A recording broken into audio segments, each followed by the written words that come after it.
wabarakatuh. Waalaikumsalam warahmatullahi wabarakatuh. warahmatullahi wabarakatuh. Alhamdulillah, alhamdulillah rabbil alamin. Assalatu wassalamu ala asyrofil anbiya wal mursalin wa ala alihi wa sahbihi ajmain. Amma ba'du. Bapak Ibu sekalian, akhirnya daring juga kita ya. Eh, eh, Oke, saya kira ini pertemuan pertama kita di semester 3. Eh, Tadi sudah ada yang kuliah sebelum ini? Belum ya? Belum, Pak. Belum ya, ini kuliah pertama ya. Oke, eh, ya kita perkuliahan sekarang ini hybrid ya. Jadi gabungan antara daring dan luring gitu. Nah, mungkin karena sesuai dengan permintaan kemarin, mungkin untuk hari Jumat kita usahakan daring ya. Nah, tapi mungkin hari Sabtu kita terpaksa ya luring ya, karena kita juga dipantau gitu. Karena persyaratan hybrid itu adalah separohnya harus dalam bentuk apa luring gitu. Nah, kalau semuanya daring, kita akan kena apa peringatan gitu ya. Jadi nanti mungkin sebagian eh, yang daring kita usahakan tetap daring, tapi ada sebagian nanti yang luring. Oke, setuju Bapak Ibu sekalian ya, biar kita nanti nggak disalahkan gitu. Boleh, Pak. Ibu Susi udah bergabung? Udah ya, Bu Susi? Eh, Coba dibuka aja videonya, tolong dibuka videonya.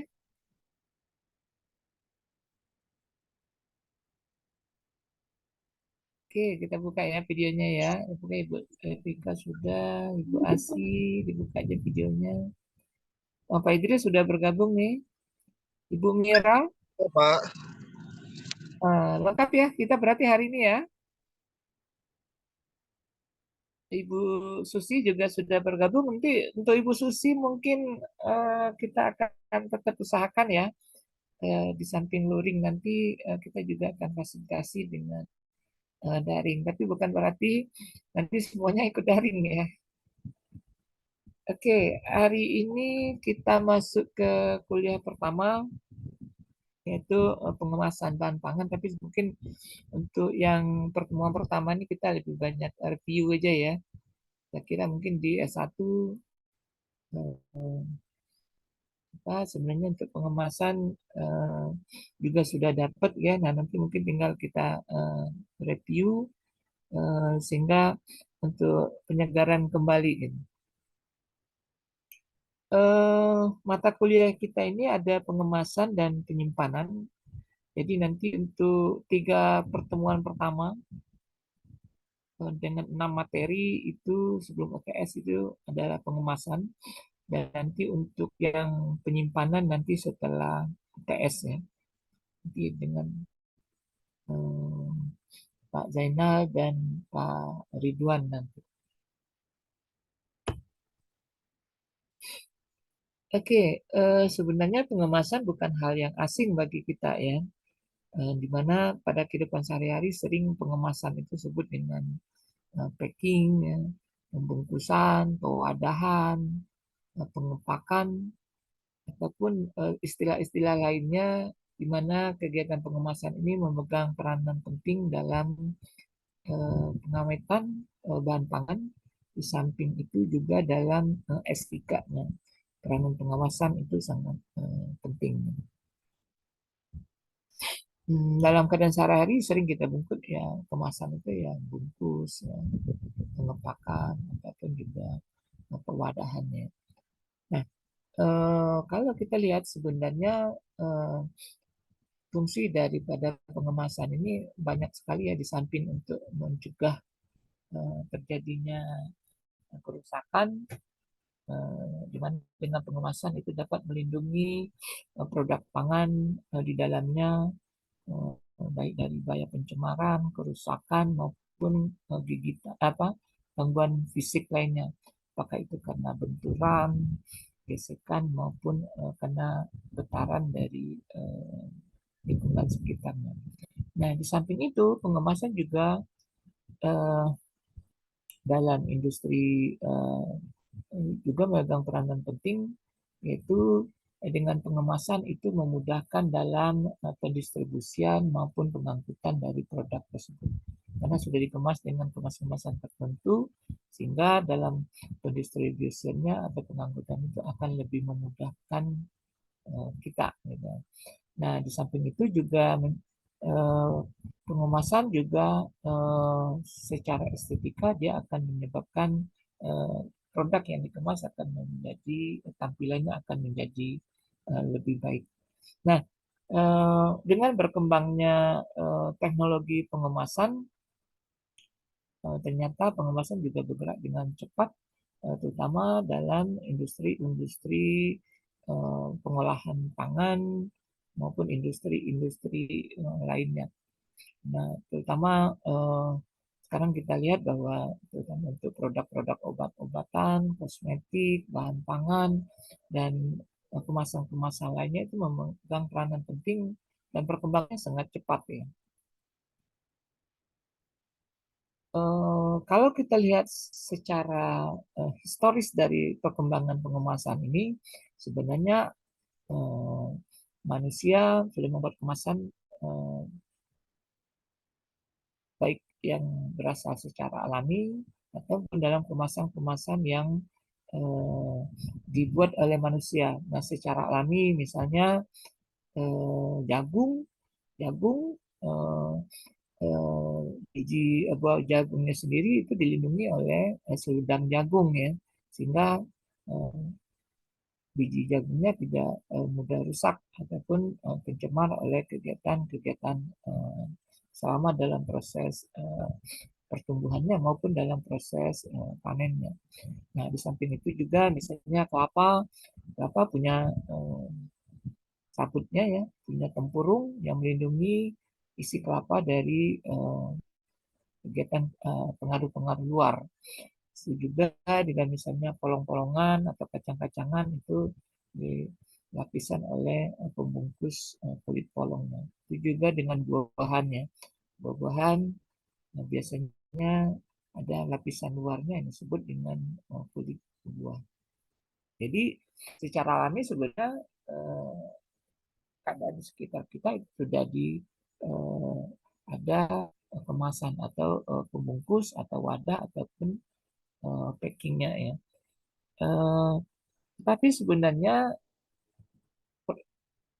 industri pengemasan ini sudah berlangsung sangat lama ya, bukan cuma baru-baru ini. Di samping secara alami, ternyata 4000 sebelum Masehi itu pengemasan sudah ada, terutama untuk produk-produk kosmetik ya di zaman Mesir kuno itu ternyata produk-produk kosmetik itu sudah ada kemasannya gitu. Jadi sebenarnya kenapa saat ini kosmetik itu merupakan salah satu kemasan yang perkembangan sangat pesat ya. Karena memang pada sebelum 4000 Masehi itu sebelum Masehi itu kemasan kosmetik itu sudah ada gitu ya. Nama di zaman Mesir kuno, kemudian juga perdagangan Cina dan India itu sudah menempatkan kosmetik merupakan menggunakan kemasan-kemasan yang cukup bagus gitu ya.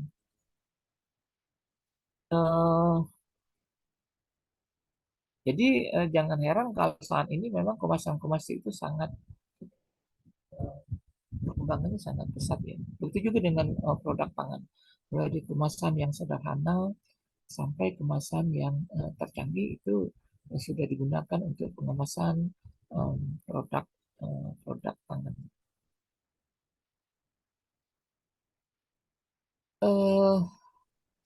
Tetapi dengan perkembangan yang sangat cepat tersebut, ternyata untuk kemasan produk pangan itu penemuan yang paling fenomenal yaitu terjadinya temuan pengalengan ya yang ditemukan oleh Nicholas Efforts di Prancis, di mana pada waktu itu tentara Napoleon Bonaparte itu sedang berperang dan dia butuh suatu penanganan bagaimana caranya produk pangan ini bisa disimpan dalam cukup lama. Nah, sehingga waktu itu Bonaparte menugaskan para ahli waktu itu untuk membuat suatu kemasan yang atau suatu packing yang dimana bisa mensuplai bala tentaranya dalam waktu panjang, sehingga waktu itu pengemasan dimunculkan oleh Nicholas Appert, yaitu dalam rangka menunjang suplai produk makanan untuk bala tentara Napoleon. Nah, pada waktu itu pada tahun 1809 itu memperkenalkan produk kemasan makanan dalam kaleng. Jadi dengan waktu itu orang sudah menggunakan pengalengan atau canning sehingga bahan makanan itu bisa menjadi lebih tahan.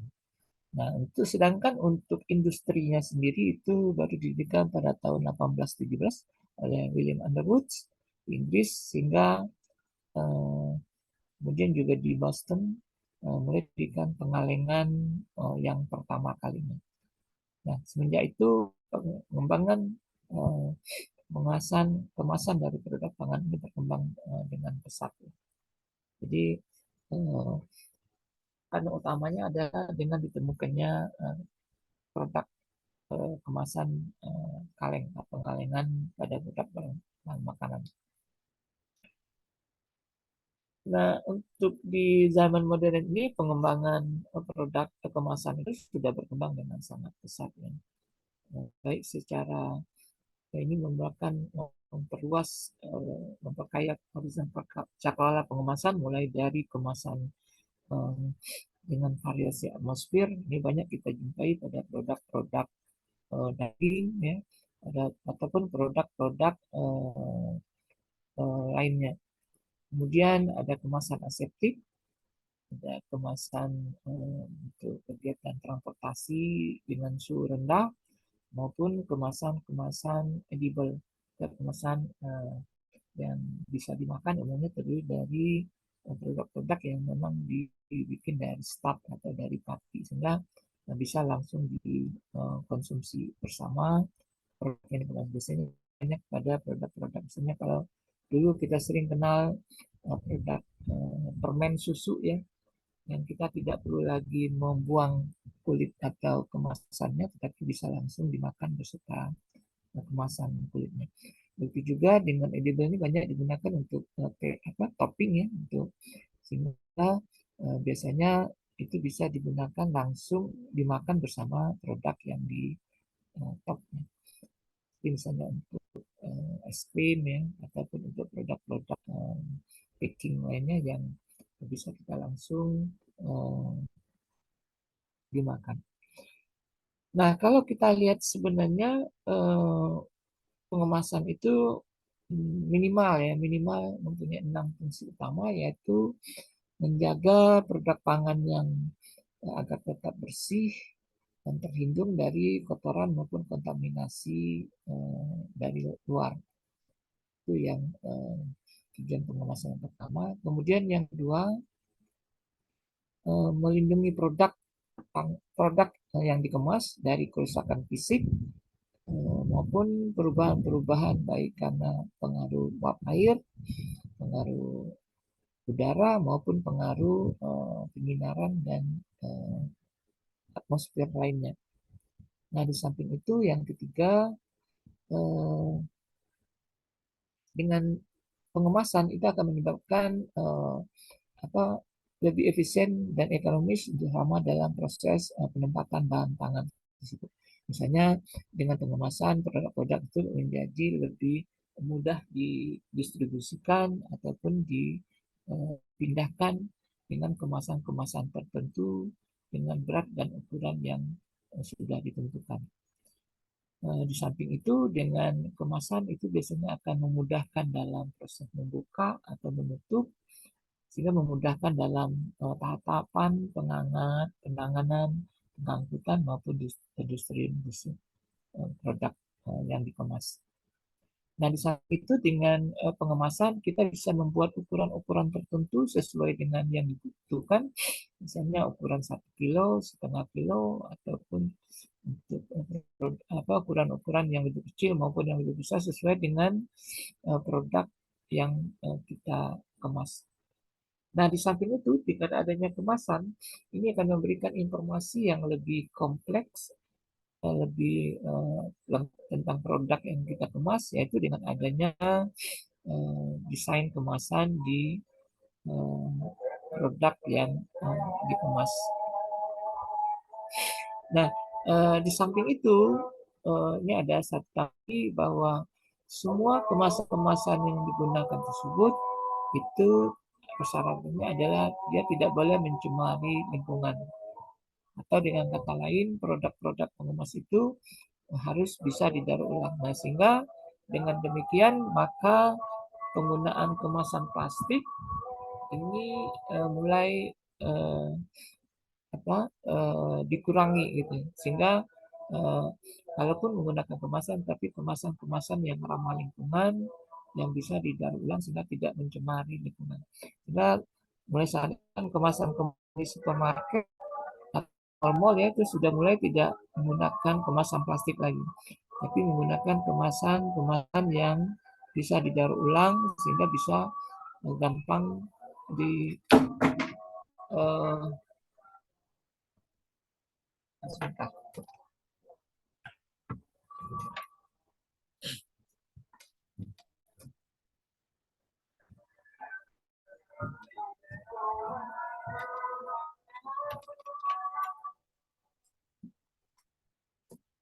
Oke, Bapak Ibu sekalian, kedengaran di sana?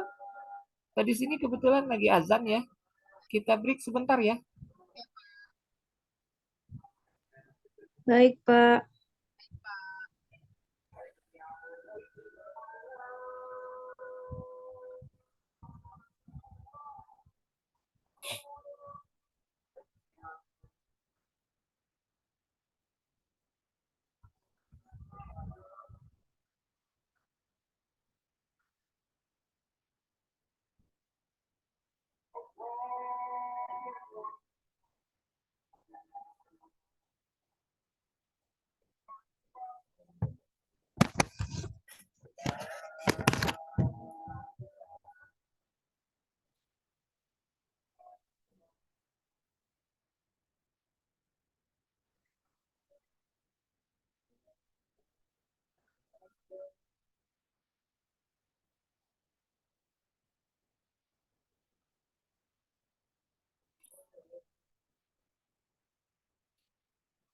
Oke, Bapak Ibu sekalian ya.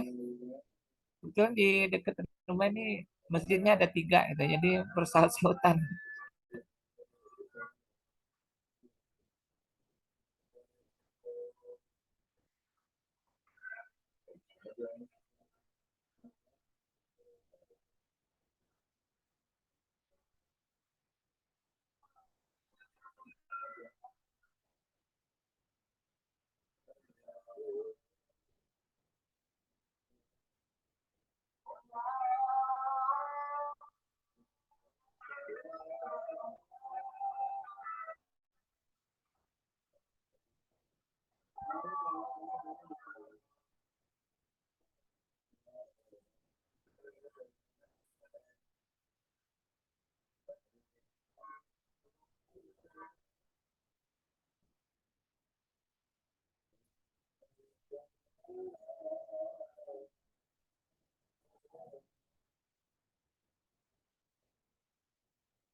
Oke, Bapak Ibu sekalian, kita lanjutkan ya. Jadi fungsi kemasan itu di samping bisa melindungi produk dari kerusakan, juga eh, memberikan nilai estetika kepada produk tersebut ya, sehingga produk tersebut menjadi lebih menarik, sehingga konsumen itu menjadi lebih tertarik untuk membelinya. Nah, di samping itu juga memberikan informasi yang lebih lengkap tentang produk yang kita kemas,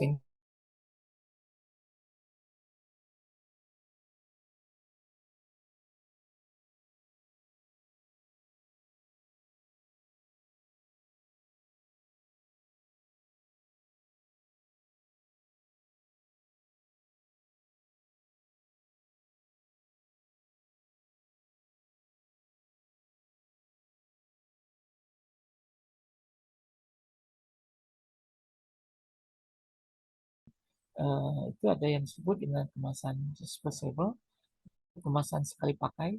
Jadi kemasan itu setelah kita gunakan memanfaatkan isinya itu biasanya dibuang. Nah, biasanya eh, contohnya misalnya bungkus es dari plastik ya. Biasanya kan kalau es yang dibungkus dengan plastik ataupun dengan kertas itu biasanya setelah kita konsumsi produknya biasanya kita buang, tidak digunakan lagi untuk kegiatan berikutnya. Begitu juga misalnya kemasan-kemasan yang berasal dari jenis-jenis kemasan, misalnya dari eh, kalau kita eh, makan lemper ya, lemper kan misalnya dari kulit, dari daun apa kelapa itu ya. Nah itu biasanya setelah itu ya kita buang, yang disebut dengan kemasan eh, spesial atau kemasan sekali pakai. Nah sekarang juga banyak ya kemasan produk-produk yang seperti produk-produk yang untuk kebutuhan sehari-hari. Misalnya kalau di hotel itu kan sering ada eh, produk yang sekali pakai, misalnya sabun sekali pakai dibuang gitu. Itu juga dengan misalnya apa odol ataupun sikat gigi yang sekali pakai itu dibuang. Nah, eh, umumnya kemasan-kemasan ini itu banyak digunakan untuk yang kemasan-kemasan yang sehari-hari. Kemudian kemasan yang kedua adalah kemasan yang dapat dipakai berulang kali atau multi trip. Nah, sebenarnya kemasan-kemasan misalnya seperti botol minuman ya, sering kalau misalnya kayak Coca-Cola ataupun teh botol, habis minum itu kan biasanya botolnya nggak kita buang ya, tetapi biasanya disimpan lagi dalam krat, kemudian apa nanti diambil lagi oleh distributornya. Di mana biasanya yang melakukan proses pencucian kembali, kemudian botol-botol ini bisa digunakan lagi, diuse, dimanfaatkan lagi untuk apa mengemas produk-produk berikutnya. Nah, tentunya ini melalui proses yang harus higienis ya, dengan ketentuan yang ketat sehingga nanti tidak mencemari produk yang dikemas berikutnya. Nah, di samping itu juga banyak kemasan-kemasan lain yang misalnya kemasan eh, di samping botol mungkin misalnya juga ya kemasan galon ya, itu juga sering digunakan, kan tidak hanya sekali pakai tetapi sering digunakan berulang kali, yaitu dengan kemudian galonnya itu kita pakai lagi untuk mengisi minuman eh, berikutnya. Nah, eh, yang selanjutnya adalah kemasan yang semi disposable, yaitu kemasan yang tidak dibuang tetapi digunakan lagi untuk kegunaan-kegunaan lainnya. Misalnya seperti botol ya, ataupun kaleng, ataupun misalnya biskuit misalnya ya. Kan ada kalengnya, tapi kaleng itu tidak digunakan untuk biskuit lagi, tapi mungkin digunakan untuk eh, kemasan lainnya gitu, untuk menyimpan produk-produk lainnya. Nah, biasanya wadah-wadah kaleng, kemudian botol, ataupun jenis-jenis wadah lain itu biasanya digunakan untuk mengemas produk lainnya atau menyimpan produk lainnya. Sepertinya misalnya kalau ibu-ibu mungkin ya, kalau kemasan botol ataupun wadah gelas itu biasanya kan kalau untuk misalnya kita menggoreng minyak sisa gorengan itu biasanya tidak dibuang gitu ya. Itu misalnya disimpan kemudian digunakan lagi untuk misalnya untuk 1 atau 2 kali penggorengan berikutnya. Nah biasanya itu disimpan dalam wadah atau misalnya dari botol, sehingga itu bisa dimanfaatkan kembali kemasan-kemasan tersebut untuk kegunaan lain. Nah itu kalau dari kegiatan guna. Kalau kita lihat dari sistem kemasan, struktur kemasan, biasanya kemasan itu dikelompokkan menjadi kemasan primer, kemasan sekunder, maupun tersier dan quarter.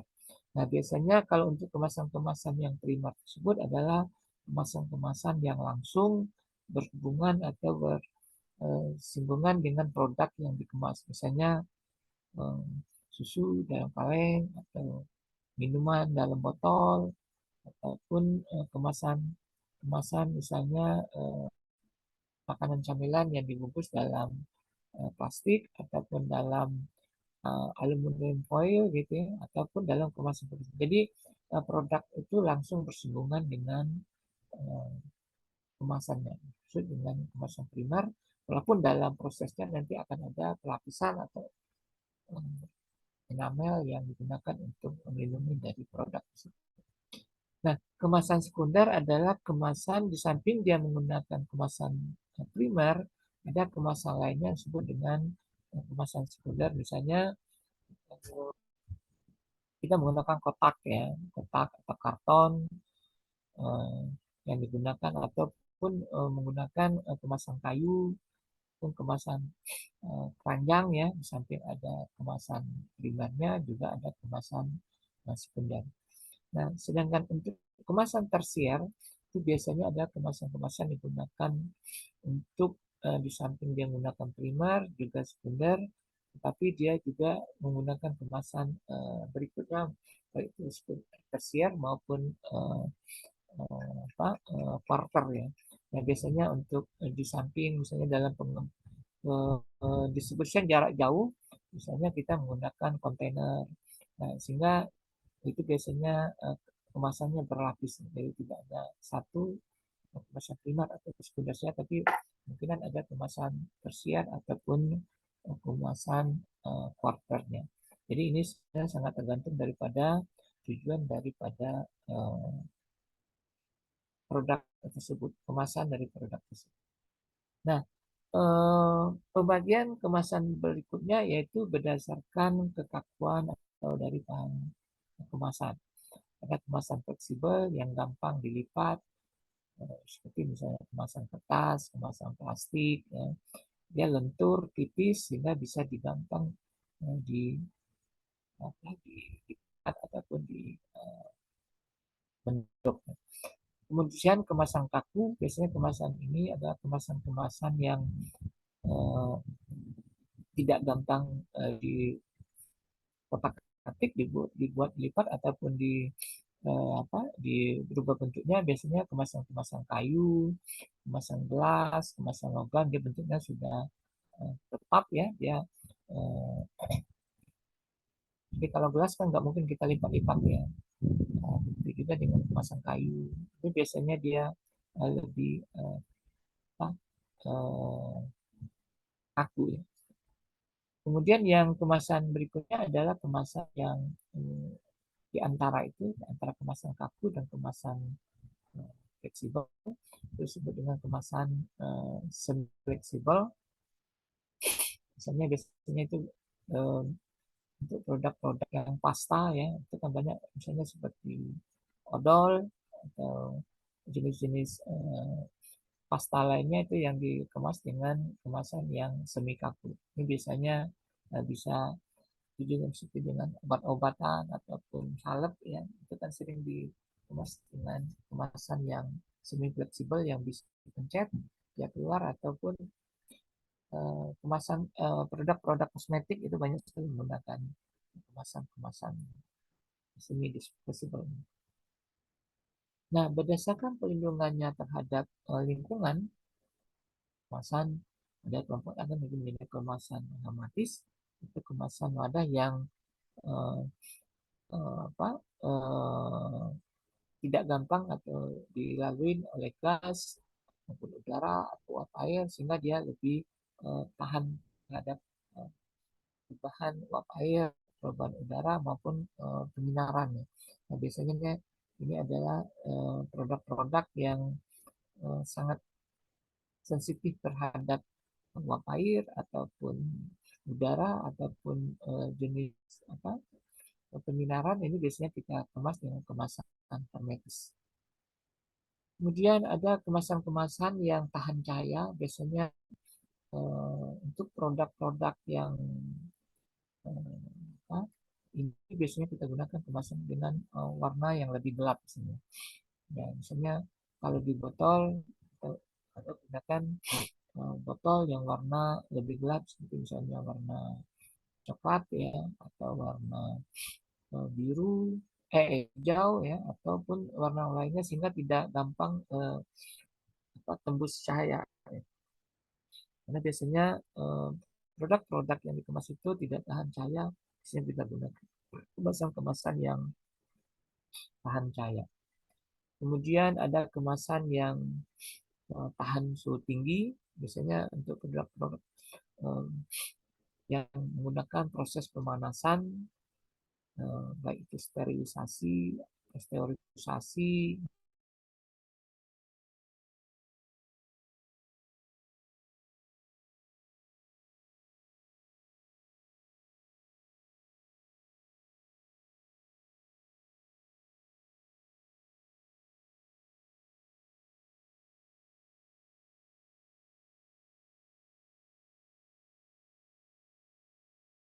yang botol ya ataupun wadah kaleng yang siap digunakan untuk mengemas satu produk. Atau ada juga yang produk kemasan yang siap pakai atau siap rakit. Misalnya wadah dari kaleng ataupun dari kotak-kotak ya, kotak dari kaleng ataupun dari kertas yang digunakan untuk sebagai kemasan sekunder. Dimana dengan kemasan-kemasan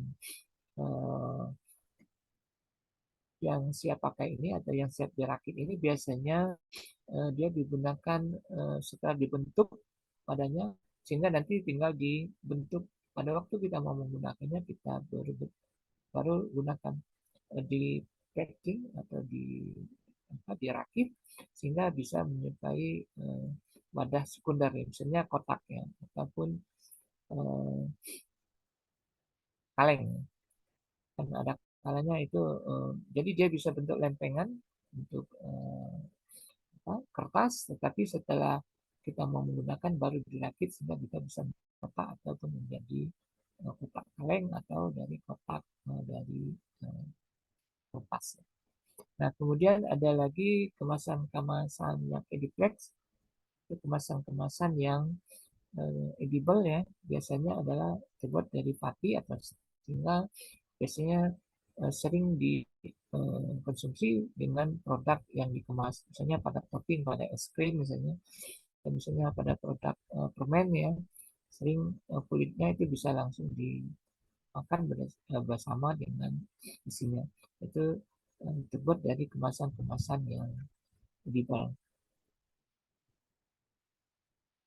Oke. Oke ya, saya kira mungkin untuk yang pertama mungkin ini sebenarnya review dari S1 mulai dari pengertian kemasan, fungsi kemasan, macam-macam kemasan, kemudian juga bahan-bahan kemasan. eh, ini review dari S1 saya kira cuma untuk mengulangi. Tapi sebelum kita masuk ke tahap berikutnya, ke materi berikutnya, mungkin ada yang perlu kita diskusikan untuk kemasan ini secara review ya, sebenarnya review aja. Ulang. Oke, mangga Bapak Ibu sekalian silakan. Ada yang perlu kita diskusikan sebelum kita masuk ke materi berikutnya.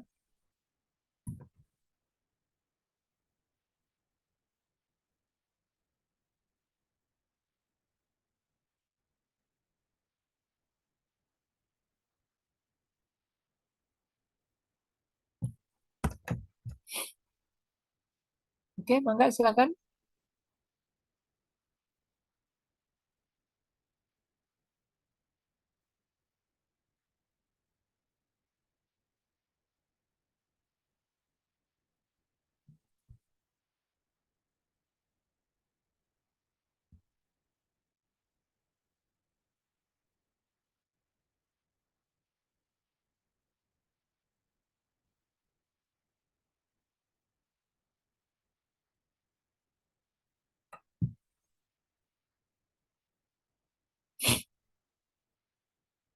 Oke, silakan. Ada yang mau diskusikan? Kalau enggak, mungkin kita masuk ke materi selanjutnya.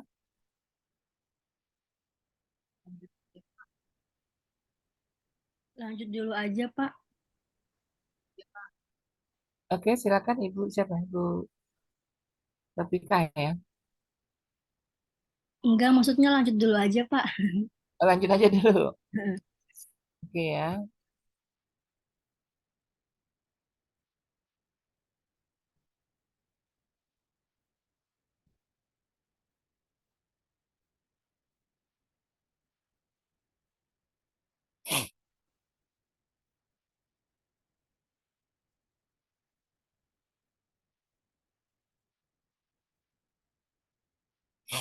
Nah, ini dalam kaitannya dengan eh, kemasan ya. Eh,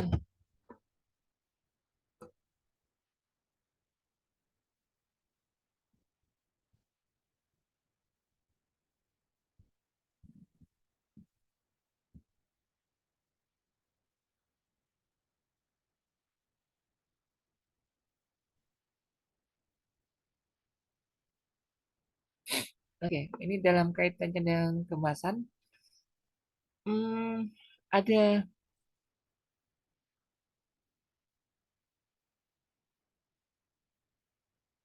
istilah penurunan atau penyimpangan mutu bahan pangan dengan kerusakan bahan pangan.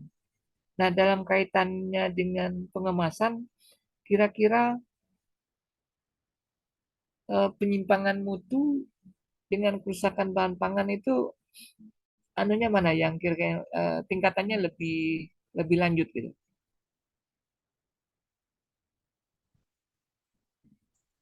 Kerusakan mutu bahan pangan, Pak.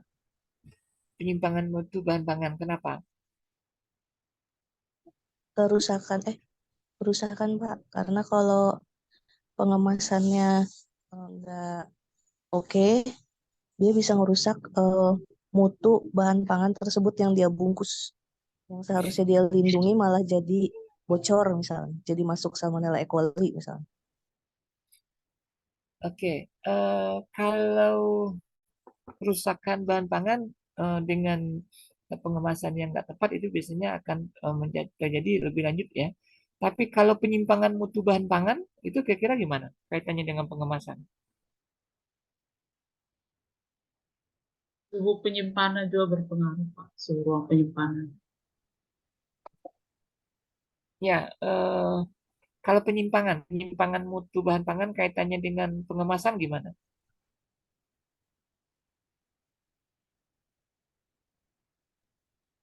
Mungkin kalau kemasannya rusak, itu bakal menurunkan mutu, Pak. Yang harusnya mutunya 100% jadi berkurang. Oke, ya, oke ya. Sebenarnya penyimpangan mutu ini sebenarnya ada dua eh, apa kondisi yang terjadi, yaitu terjadinya penyimpangan mutu secara kualitatif maupun mutu secara kuantitatif. Ya, kalau misalnya kualitatif, misalnya eh, menurunnya kualitas mutu, baik itu secara fisik maupun kimia ataupun organoleptik ataupun munculnya eh, mutu menurunnya mutu mikrobiologi dari produk tersebut. Nah, umumnya biasanya kalau sudah masuk ke kualitatif itu biasanya eh, produk tersebut itu sudah tidak layak lagi. Nah, sedangkan untuk penyusutan kuantitatif itu biasanya bobotnya yang berkurang gitu ya.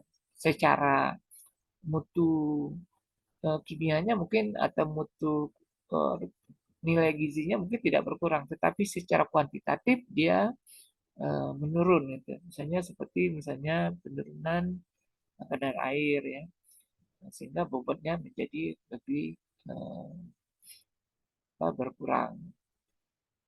Nah, di samping itu juga misalnya eh, penyusutan eh, penyusutan kuantitatif ini misalnya kalau padi karena adanya hama, misalnya ada burung sehingga sebagian dimakan oleh burung sehingga penyusutan kuantitatif menjadi berkurang gitu ya.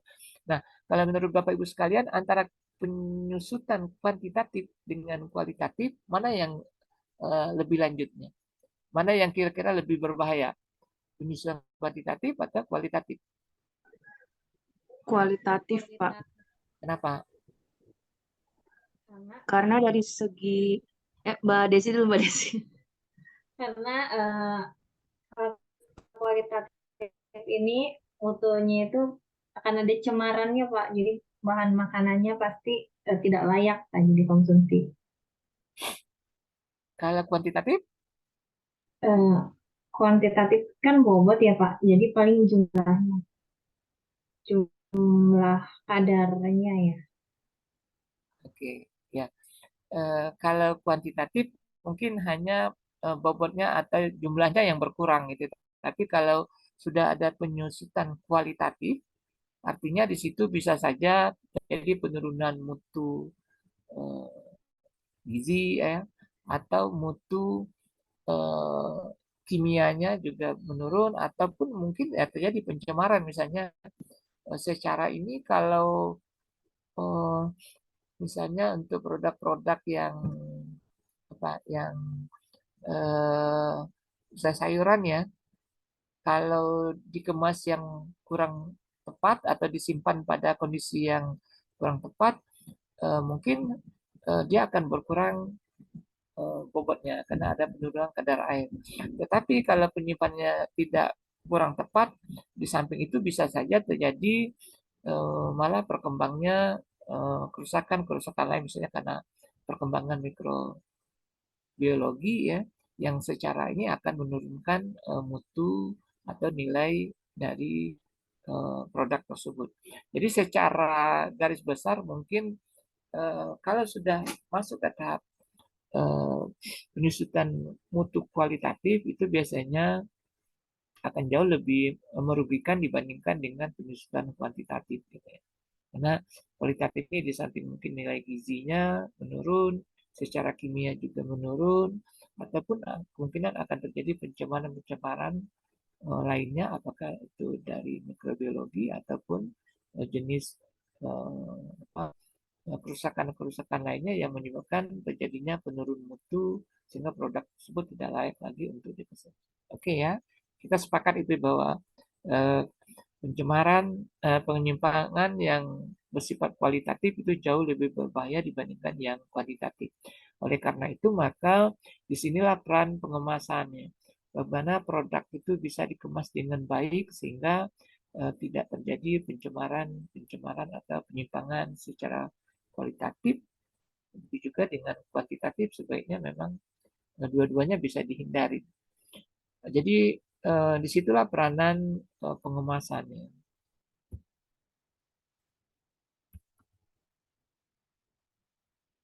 Nah,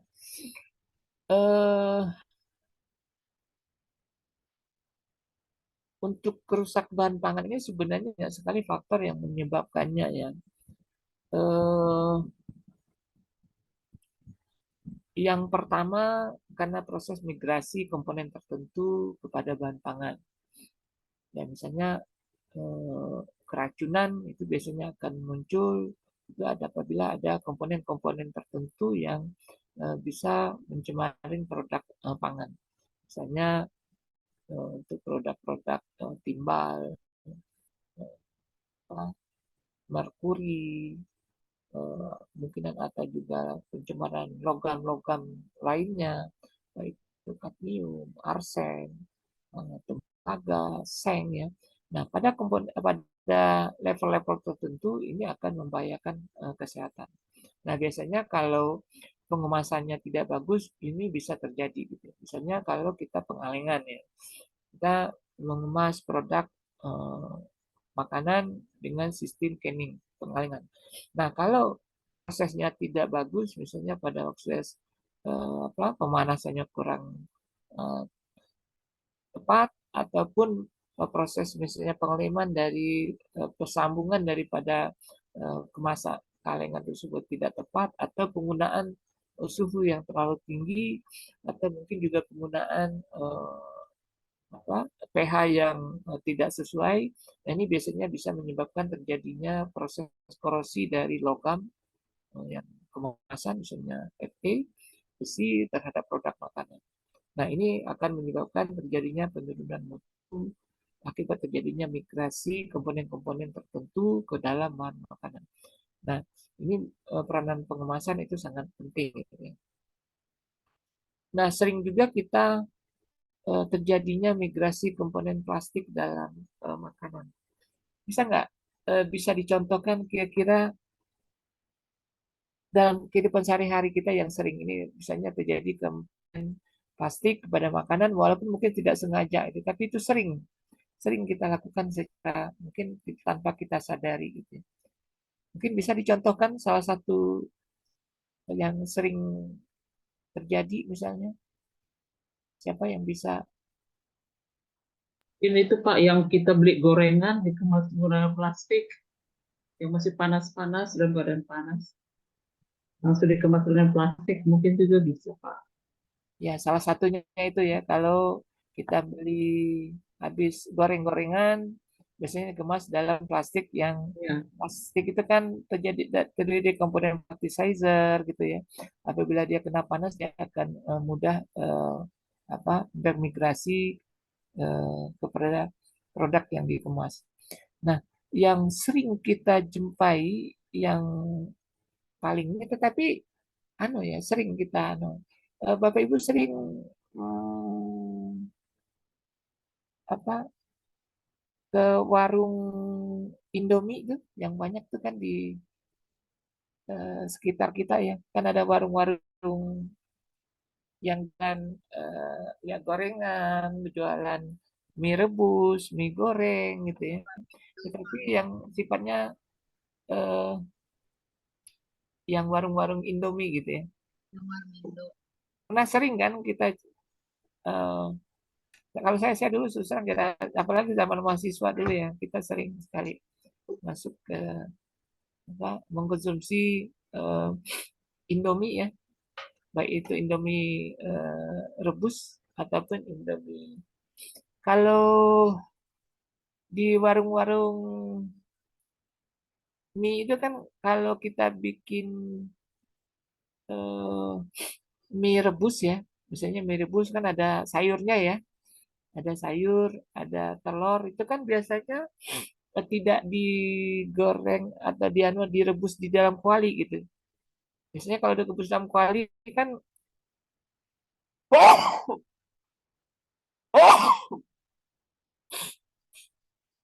aduh, ini udah agak malam ya. Saya terus terang kalau saya kebetulan di gazebo ya di luar, jadi mulai agak terasa dingin. Ini mulai agak bersin ini. Nah, kalau di warung-warung Indomie itu kan sering kita lihat ya kalau kita pesan mie rebus atau itu biasanya kan dia punya panci besar ya, punya wadah pemanas air itu. Nah, biasanya kan mie itu dibuka, kemudian dimasukkan ke dalam plastik, dicampur sayur-sayurannya, sesing ataupun kol, kemudian dicampur telur, kemudian dicelupkan ke dalam air panas mendidih. Kan begitu ya? Kalau di warung-warung Indomie itu kan begitu dia. Kenapa? Karena kalau dia di kuali orang pesan itu kan kadang-kadang banyak gitu juga nggak mintanya macam-macam beda-beda. Nah biasanya kalau ada yang pakai telur, ada yang tidak, kemudian ada yang pakai sayur, ada yang tidak. Nah biasanya tukang Indomie tidak memasaknya dalam kuali atau wajan ya. Biasanya dia masuk ke dalam plastik, kemudian yang pakai telur atau yang pakai sayuran, ada yang tidak. Nah, itu dicelupkan ke dalam air panas yang mendidih. Plastik ya. Nah, bisa dibayangkan apa yang terjadi di mana komponen-komponen plasticizer tersebut dicelupkan ke dalam air panas mendidih dalam jangka waktu yang cukup lama. Nah, di situ plasticizer-nya akan bermigrasi kepada produk pangan yang di dalamnya itu.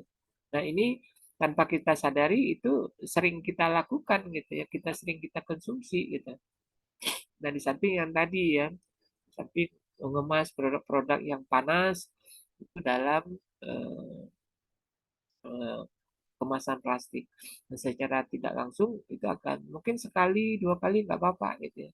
Tapi kalau itu sering dan terus kita lakukan dan ini akan terjadi apa residu dalam tubuh kita sehingga nanti yang menyebabkan terjadinya kanker ataupun jenis-jenis apa itu yang menyebabkan mungkin satu dua kali nggak apa-apa tapi kalau sering-sering dan itu berlanjut nah biasanya ini yang akan menjadikan sumber eh, apa kanker yang sering menyebabkan yang tanpa kita sadari itu kita dapatnya dari mana kita nggak tahu itu tapi biasanya ini ada kegiatan yang berulang-ulang. Nah makanya jangan sekali-sekali nyimpan makanan panas, apalagi seperti tadi ya dicelupkan ke air panas, di dalamnya ada mie, indomie, ada telur, nah itu kita makan. Karena komponen-komponennya itu pasti akan bermigrasi ke dalam produk pangan yang kita perlakukan dengan suhu panas tersebut. Baik, eh, eh, kalau plastik itu kan monomer itu kan gampang sekali ya bermigrasi ya dia kalau digunakan panas dia akan apa bermigrasi kepada produk pangan yang kita panasi sehingga itu akan menjadi cemaran yang dalam jangka panjang akan sangat berbahaya. Nah, kemudian yang sering terjadi lagi migrasi ini adalah migrasi air ya. Apa, difusi pindah massa ini sangat bereratan, sangat kait eratannya dengan apa porositas. Jadi setiap plastik itu kan punya pori-pori tersendiri ya, porositas tersendiri gitu ya. Apakah itu polietilen, polipropilen ataupun jenis kemasan ini dia punya eh, apa porositas yang berbeda-beda. Nah, sehingga ini yang menyebabkan eh, sering terjadinya pindah massa terutama uap air dari satu eh, kemasan ke ruangan atau sebaliknya karena adanya perbedaan porositas dari masing-masing plastik. Nah, sehingga biasanya orang menggunakan ada yang menggunakan polietilen, ada yang menggunakan polipropilen ataupun jenis kemasan lainnya ini tergantung daripada porositas daripada kemasan tersebut. Oke ya. Jadi untuk yang migrasi itu adalah komponen migrasi komponen lokal, komponen plastik ya dengan monomer-monomernya ataupun migrasi daripada uap air ataupun yang menyebabkan tergantung daripada porositas daripada masing-masing kemasan yang digunakan. Itu untuk pindah. Kemudian penyebab yang lainnya yang sering terjadi adalah akibat dari penggunaan atau berkembangnya kerusakan akibat mikrobiologis. Nah, kita ketahui bahwa dalam kaitan ini biasanya sangat berhubungan dengan AW ya, aktivitas air. Bisa ada yang membedakan antara kadar air dengan AW? Gimana bedanya? Apa beda water activity dengan kadar air?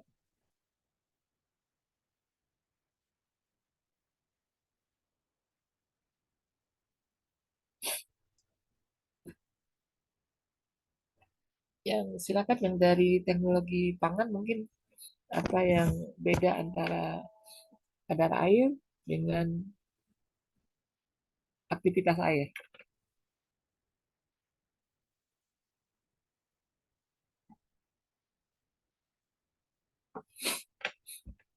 Oke, siapa yang bisa bantu? Beda kadar air dengan aktivitas air.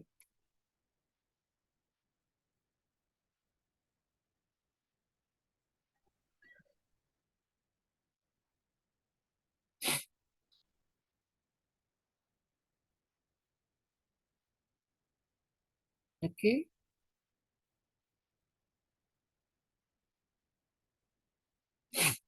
Apa kira-kira beda antara kadar air dengan aktivitas air?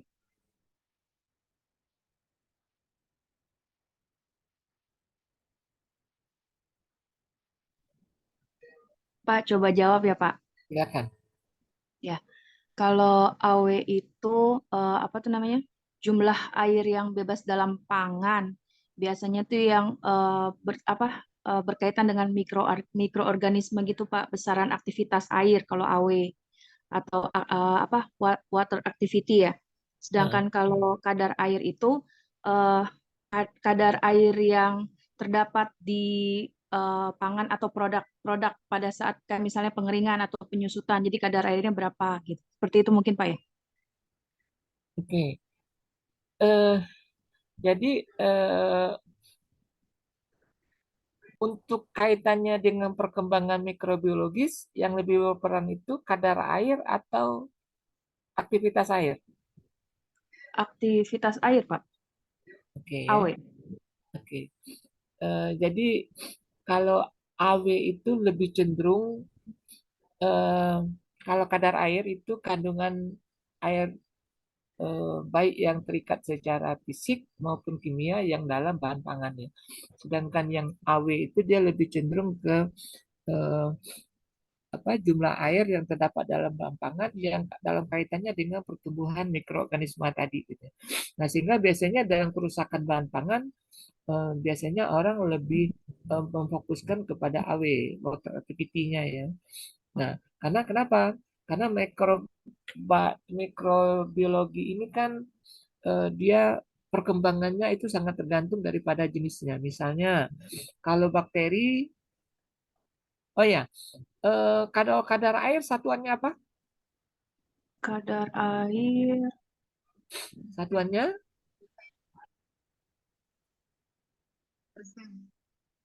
persen biasanya ya. Misalnya kadar air misalnya 5%, artinya apa? Air yang terdapat dalam bahan pangan tersebut, baik yang terikat secara fisik maupun kimia itu biasanya jumlahnya 5% dari total. Nah, sedangkan kalau AW satuannya apa?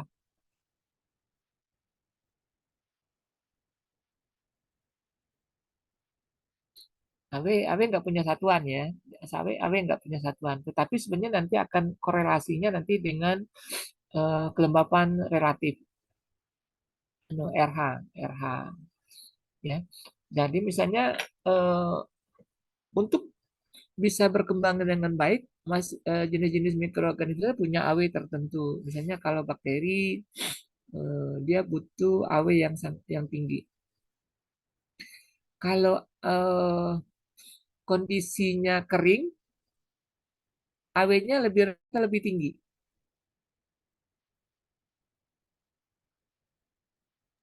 Lebih rendah. Lebih rendah. Kalau kondisi kering, AW-nya lebih rendah. Kalau AW-nya lebih tinggi, artinya kondisinya lebih lembab ya. Lebih lembab. Lembab ya, karena itu nanti dia sangat berhubungan dengan RH kesetimbangan nanti. Nah, jadi kalau bakteri untuk bisa berkembang dengan baik, dia butuh AW yang sekitar 0,9. Artinya apa? Dia butuh kelembapan yang cukup tinggi ya. AW 0,9 itu artinya RH-nya kurang lebih sekitar 90% kalau di RH-nya ya. Nah, sebaliknya khamir itu dia butuh eh, pada kondisi AW 0,62 pun dia bisa hidup. Artinya apa? Jenis-jenis khamir ini pada kondisi kering pun dia masih bisa hidup gitu ya. Kapang itu sudah 0,62 sama dengan khamir. Untuk bakteri osmofilik yang untuk gula ya itu sekitar 0,75, kemudian ragi 0,61. Nah, di sini terlihat bahwa eh, nanti apa kurva kesetimbangan pertumbuhan mikroba itu biasanya menggunakan kurva tertentu gitu. Jadi kalau pada AW yang tinggi biasanya jenis apa yang bakteri biasanya lebih dominan gitu ya. Begitu juga agak di bawahnya mungkin jenis-jenis bakteri yang osmofilik gitu ya. Kemudian pada di bawah yang lebih kering lagi, misalnya jenis-jenis kamir atau kapang itu bisa tumbuh dengan kondisi yang lebih kering gitu.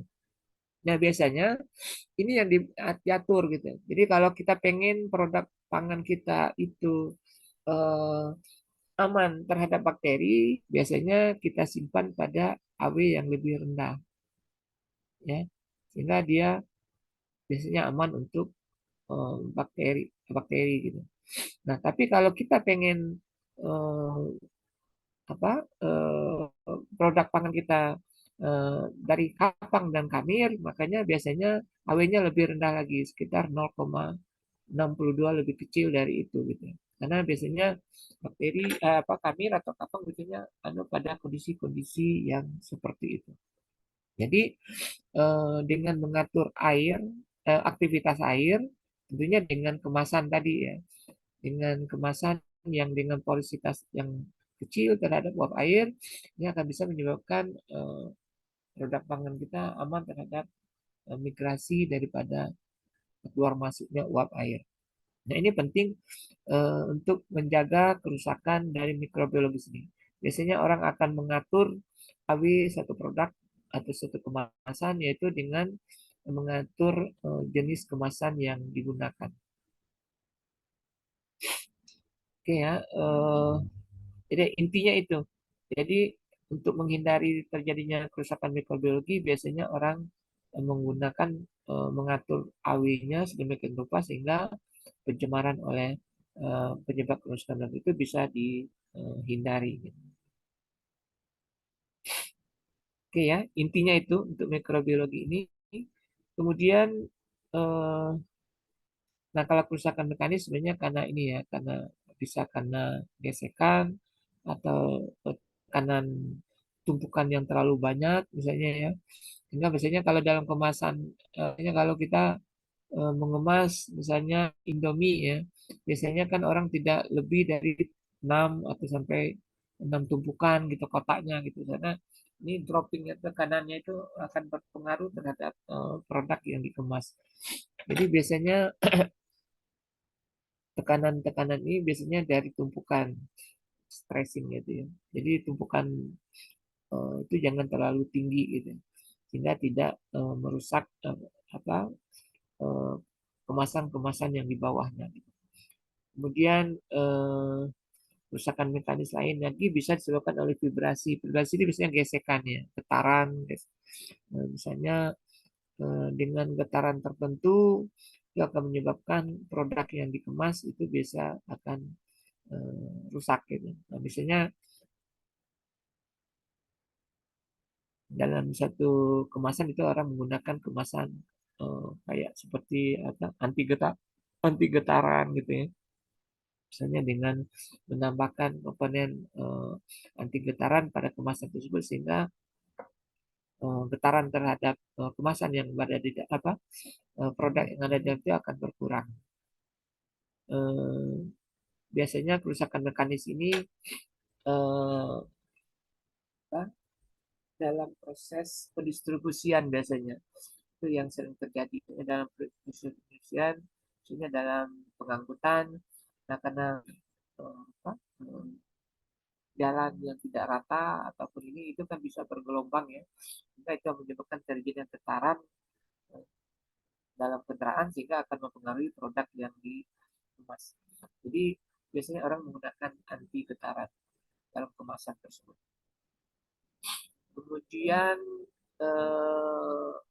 penyebab kerusakan lainnya adalah perpindahan air ya. Tadi ya RH dengan biasanya sangat tergantung daripada kelembapan relatif dan kesetimbangan relatif. Makanya RH itu hampir kesetimbangan ya. Itu hampir sama dengan AW. Jadi kalau AW itu misalnya 0,9, artinya RH-nya itu 90%. Jadi dia cuma dikalikan 100. Jadi kalau RH-nya tinggi, AW-nya juga tinggi. Nah, satuannya bedanya itu kalau AW tanpa satuan, kalau kesetimbangan relatif, kesetimbangan relatif itu biasanya dia pakai persen gitu. Sehingga kalau AW-nya 0,8, artinya kesetimbangan relatifnya adalah 80%. Nah, biasanya ini berbentuk sigmoid ya, di mana ini sangat tergantung daripada kandungan RH relatif. Nah, kaitannya juga dengan ERH ini, kesetimbangan relatif. Bapak Ibu sering menyimpan sayuran dalam kulkas ya? Sering, Pak. Sering kan? Nah, dalam kulkas itu ERH-nya tinggi atau rendah? Tinggi dong. Tinggi. Iya. Kan kalau suhu ERH-nya tinggi. Artinya kelembapannya kan tinggi. kelembapannya tinggi. Iya. Bapak Ibu pernah nyimpan sayuran dalam kulkas? Benar. Dalam jangka yang lama? Iya, Pak. Apa yang terjadi? Busuk. Kering. Kalau di freezer, kalau di freezer, Enggak. kalau di freezer, Dia kalau ada Jadi di keriput, Pak. kulkas. Keriput. Kayak wortel makin lama makin keriput. kadar airnya menguap. Kering kan? Terus kenapa dia bisa jadi kering? Padahal kan sayuran itu kan anunya tinggi, kadar airnya tinggi. Katanya tadi kelembapannya tinggi. Menguap, Pak. Menguap, Pak ya. Menguap maksudnya kan di situ dia tertutup, bejana tertutup. Dalam kulkas itu kan bejananya tertutup, nggak ada penguapan di situ. Kenapa bisa dia kering? Ada perpindahan air, Pak, dari bahan pangan ke lingkungan sekitarnya. Nah itu ya, migrasi air, perpindahan air dari bahan pangan ke sistem dalam kulkas tersebut. Artinya apa? ERH, kesetimbangan relatif dari kulkas itu tinggi atau rendah?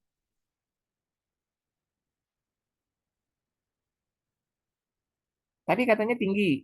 Kalau tinggi, kenapa sayuran menjadi kering kalau disimpan? Dalam sistem itu kan dia akan mencapai kesetimbangan gitu ya.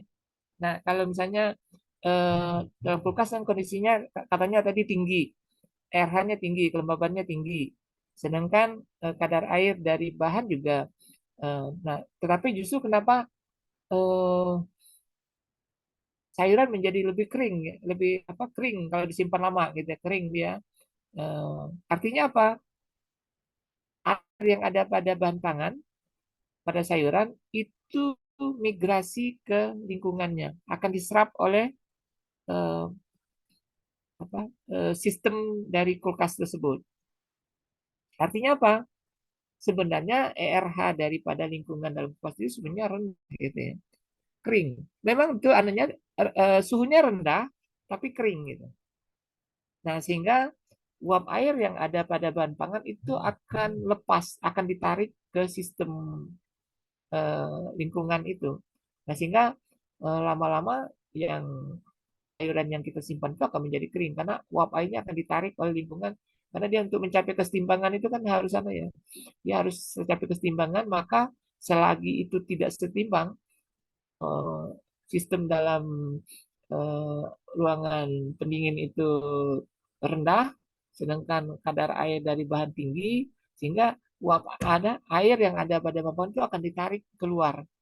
Nah, ini akan menyebabkan sayuran tersebut menjadi kering gitu ya.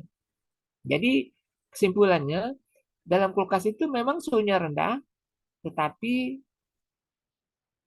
kelembapannya juga rendah. Gitu. Atau bisa dikatakan dia RH-nya rendah. Sehingga kalau bahan pangan yang kandungan airnya tinggi itu kita simpan dalam jangka lama, dia akan menyerap akan terserap oleh lingkungan pendingin itu, sehingga dia akan mencapai kesetimbangan. Nah, setelah setimbang baru dia nanti tidak tidak lagi, kita tidak lagi. Tapi selagi itu tidak seimbang, dia akan tetap seperti itu. Nah, jadi intinya di dalam sistem pendingin itu RH-nya suhunya betul dingin, tetapi RH-nya rendah gitu, sehingga dia menyerap uap air yang ada di lingkungannya itu supaya terjadi kesetimbangan. Nah, itu yang disebut dengan kesetimbangan migrasi uap air tadi gitu ya. Perpindahan uap air. Ini biasanya sangat berhubungan dengan AW dengan RH. Jadi kalau kesetimbangan RH-nya rendah, artinya dia akan menyerap uap air yang ada di lingkungannya. Sebaliknya juga begitu. Kalau anunya lebih tinggi, kelembapannya tinggi, dia akan melepas ke lingkungannya, sehingga dia akan terjadi kesetimbangan. Oke ya. Nah, yang seperti yang tadi, RH itu sangat berhubungan dengan AW gitu ya. Dia sangat berhubungan dengan AW. Jadi antara RH dengan AW itu sebenarnya hampir sama. Adanya cuma kalau kadar air itu dia lebih menggambarkan jumlah air yang ada pada bahan, tetapi kalau RH itu lebih menggambarkan jumlah air yang ada pada suatu lingkungan atau sistem ini. Sehingga dia disebut dengan RH. Nah, di mana dalam sistem itu pasti dia akan mencapai kesetimbangan, sehingga kita sebut dengan RH kesetimbangan. Oke ya. Nah, ini dapat kita lihat bahwa produk-produk yang dengan RH tinggi, kesetimbangan yang tinggi, dia akan mudah rusak. Gitu. Sebaliknya pada produk kering, RH-nya, kesetimbangannya atau ERH-nya dia lebih rendah. Ini kue kering itu sekitar ERH-nya sekitar 60%. Tapi produk-produk yang gampang rusak, yang relatif kadar airnya tinggi, itu biasanya kesetimbangannya juga RH-nya tinggi. Gitu. Nah, inilah untuk dalam proses penyimpanan kaitannya dengan kemasan, yang ini yang diatur antara RH dengan AW ini, sehingga produk-produk yang dikemas itu bisa lebih tahan.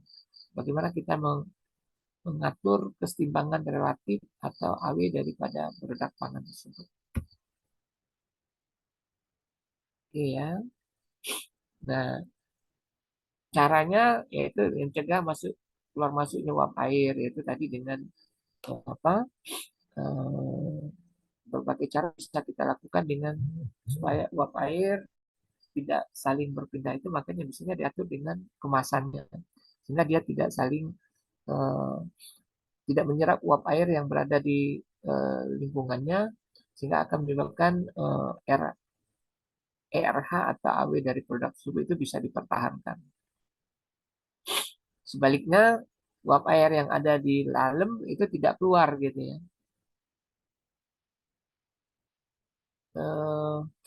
Di samping itu sebenarnya ada cara yang sering kita gunakan dengan kontrol atmosfer.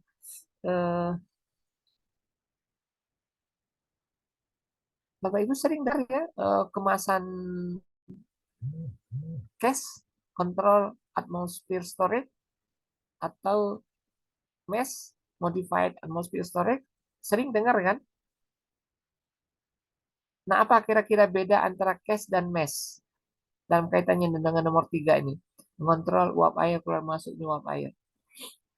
Bisa membedakan antara Control Atmosphere Storage dengan Modified Atmosphere Storage.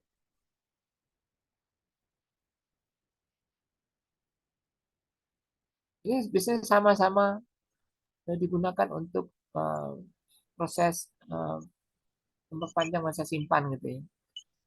Nah, itu kita gunakan dengan biasanya gabungan antara suhu dingin dengan kemasan. Sehingga kita kenal dengan Control Atmosphere Storage dan Modified Atmosphere Storage. Ada yang bisa membedakan antara cash dan mesh?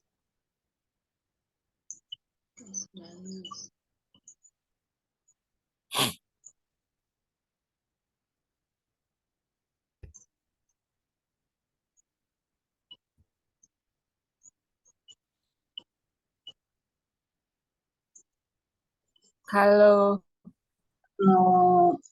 cash control atmosphere storage itu komposisi komposisi udara, misalnya oksigennya misalnya 20% gitu ya. Itu benar-benar dikontrol dari awal sampai akhir gitu. Nanti biasanya menggunakan sistem. Jadi dari awal sampai akhir kita kalau kandungan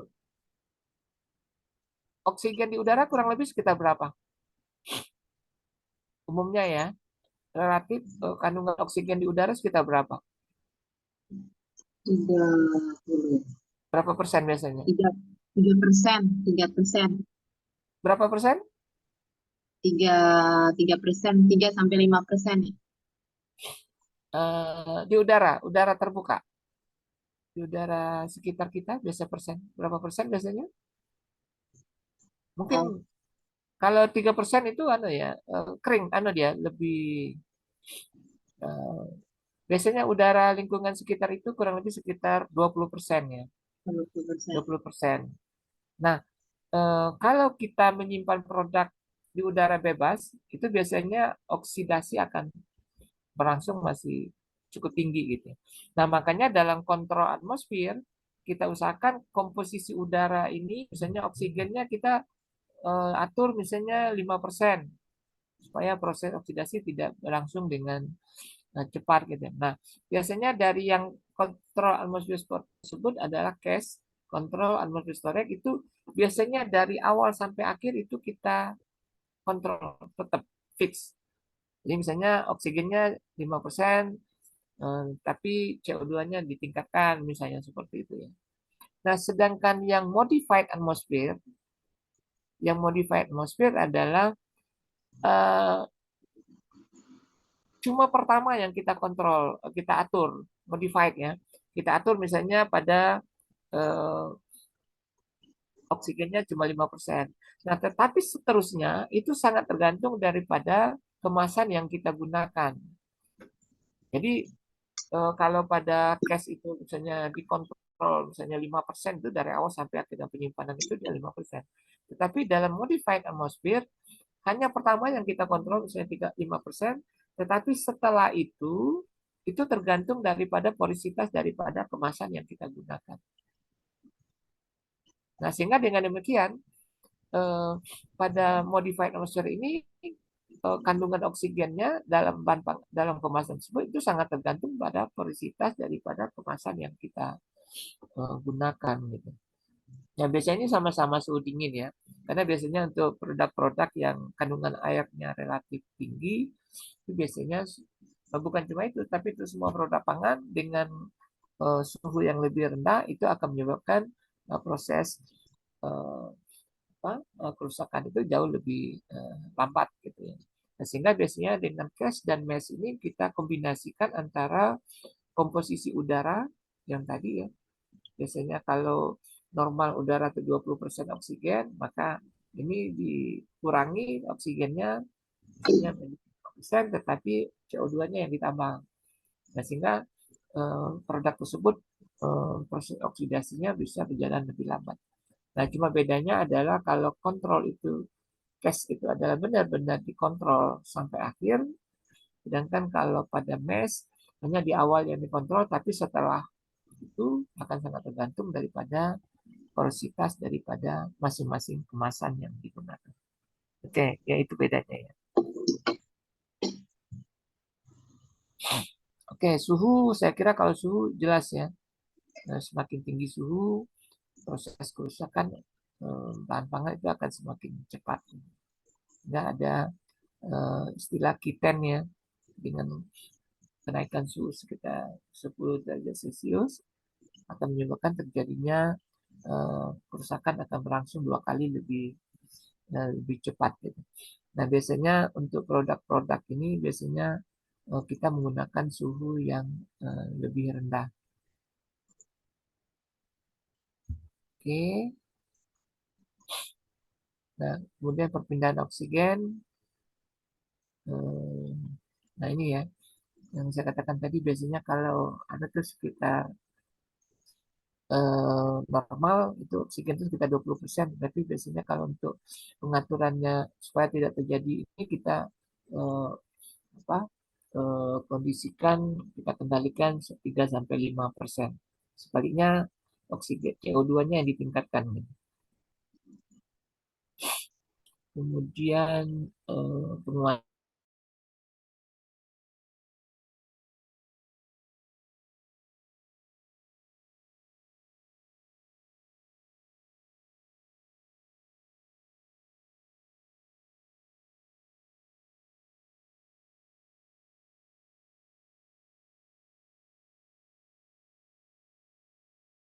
kedap terhadap gas. Oke ya, sehingga ada yang kita kenal dengan istilah CAS, Control Atmospheric Rate, atau Modified Atmospheric Storage, ataupun hipobarik. Hipobarik biasanya dengan pengaturan tekanan. Samping suhu yang rendah, dia juga dengan mengatur tekanan.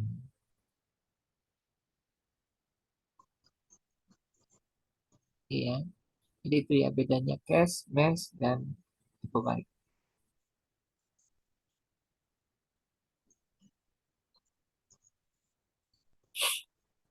Nah, untuk produk-produk yang bersifat volatile, ini biasanya eh, kita gunakan kemasan yang eh, bisa menahan komponen volatile tersebut. Nah, biasanya kita menggunakan kemasan-kemasan yang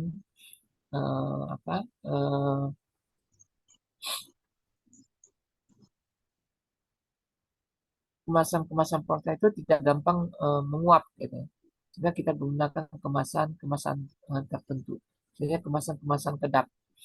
Misalnya kalau produk-produk tersebut mengandung komponen-komponen volatile, kita gunakan kemasan-kemasan yang tidak gampang menguapkan komponen volatile dari produk-produk tersebut.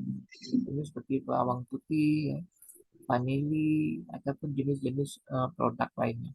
Sedangkan untuk produk-produk yang tidak tahan terhadap ultraviolet, itu biasanya kita gunakan kemasan-kemasan yang tahan terhadap kedap terhadap, biasanya menggunakan komponen yang warna lebih gelap, atau menggunakan misalnya kalau kita gunakan botol ataupun kaca, itu kita gunakan kemasan yang tidak transparan ya. Kita gunakan kemasan-kemasan yang lebih gelap. Nah, dengan demikian pada produk-produk pangan yang terhadap penyinaran ini bisa akan memperpanjang masa simpan dari produk tersebut. Iya, jadi intinya kalau yang untuk produk-produk yang gampang menguap, kita gunakan kemasan-kemasan yang kedap terhadap komponen-komponen volatile tersebut. Sedangkan untuk produk yang tidak tahan sinar, itu kita gunakan kemasan yang lebih gelap, sehingga komponen ultraviolet itu tidak menyinari dari produk-produk kemasan pangan yang akan kita simpan.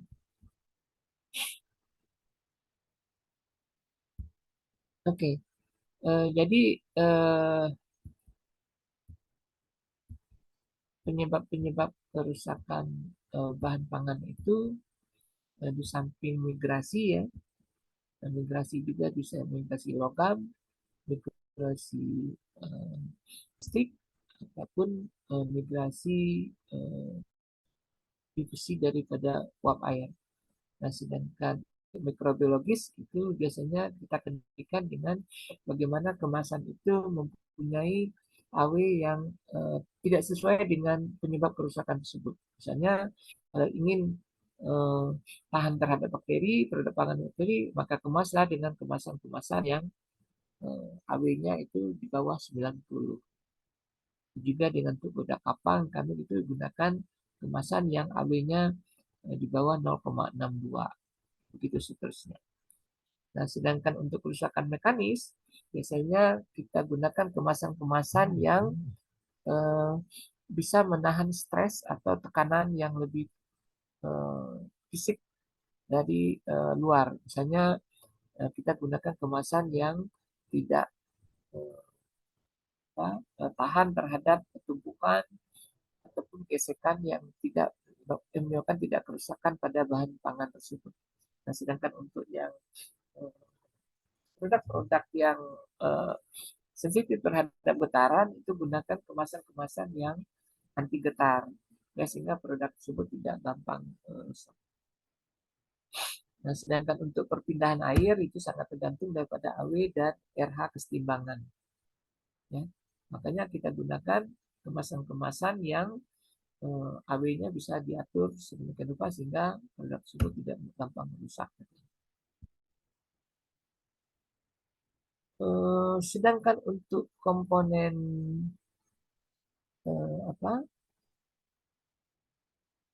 uap air itu bisa dengan mencegah masuknya uap air atau mencegah keluarnya uap air atau dengan cara mengontrol daripada uap air tersebut. Caranya bisa dengan sistem CAS, bisa dengan mesh atau dengan sistem hipobarik. Nah, sedangkan untuk oksigen ya yaitu dengan mengatur komponen komposisi udara oksigen, menurunkan kandungan oksigennya atau meningkatkan CO2-nya. Sehingga dengan demikian produk yang dikemas itu bisa menjadi lebih tahan. Nah, sedangkan untuk produk-produk yang bersifat volatile, maka gunakan kemasan-kemasan yang kedap terhadap penguap tersebut.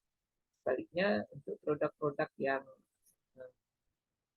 tidak tahan atau yang sensitif terhadap sinar matahari, maka kita gunakan kemasan yang kedap terhadap cahaya.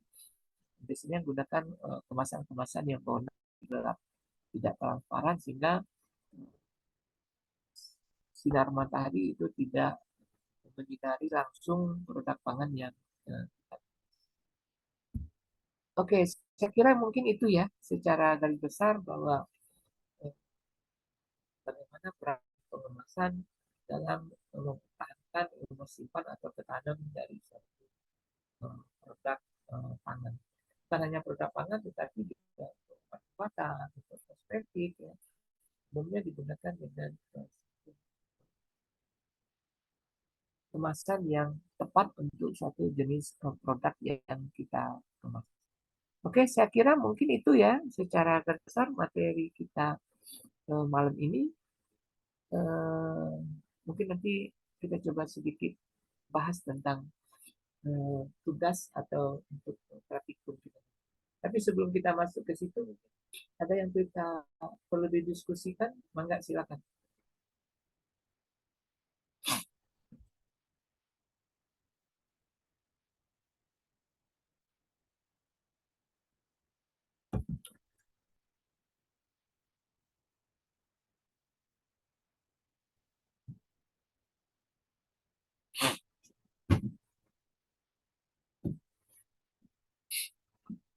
Oke, silakan. Untuk materi 1 dan materi kedua, kalau ada yang mau ditanyakan atau didiskusin, enggak silakan. Ada yang belum pas gitu.